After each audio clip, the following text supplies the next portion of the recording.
Hello, my name's Tom, I'm the Reserve Manager at Martin Mere and I'm here in the Kingfisher Coppice. Welcome to the first episode of 2015 of Martin Mere's Wildlife Weekly.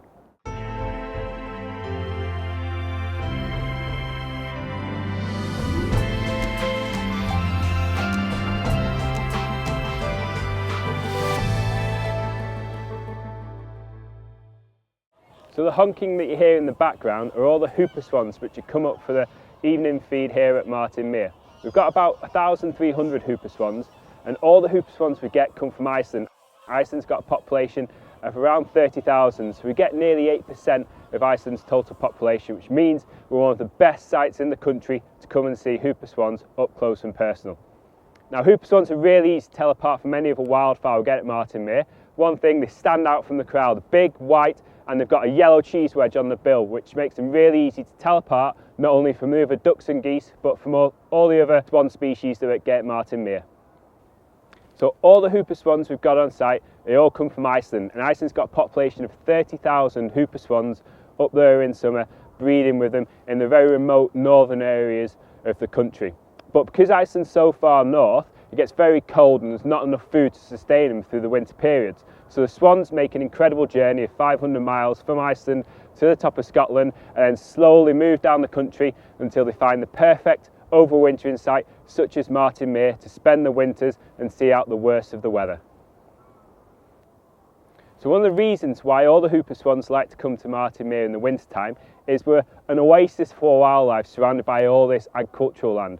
So the whooper swans know that we're a nice safe site for them to come and roost with us on, and they also know they'll get a bit of food first thing in the morning and in the afternoon, which helps them put on a little bit of weight, which puts them in good condition to see out the worst of the weather in winter, but also when they get up to Iceland, it puts them in perfect condition for the breeding season ahead, which may be one of the reasons why the whooper swan numbers are increasing.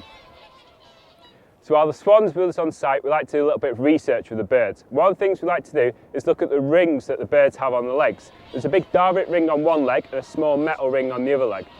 The darbic ring is like wearing a watch, and it allows us to identify each individual bird, which allows us to get a lot of really useful information. So we know how old the swans can live to, where the swans tend to overwinter, where they tend to summer up in Iceland as well. And the more information we can gain about the birds, the better we can help conserve them.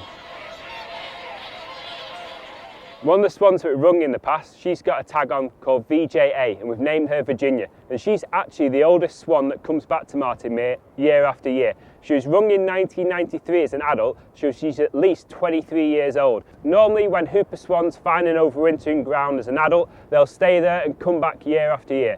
But Virginia, she's a bit of a wanderer, and she moved down to Welney, another WWT centre, then up to Cambridgeshire. She's been over to Scotland as well and over to Ireland, so she's been moving around a lot. But hopefully she'll come back to Martin Mere on the migration back up north towards Iceland, to where hopefully she'll breed again and bring some more cygnets back for us to see next year. So it's characters like Virginia that you can get a real personal relationship with, and you can too. You can come to the hides at Martin Mere, see all the interactions between the birds, all the fights, see the juveniles, which has also made the incredible journey to Martin Mere from Iceland that hatched out last year. And what's even better is we've got a heated hide, which you can sit in at 3:30, which in weather like this is definitely worth it, and learn even more about the whooper swans during the warden's talk. If you enjoyed this episode of Martin Mere's Wildlife Weekly, please share it with your friends and followers on Facebook and Twitter.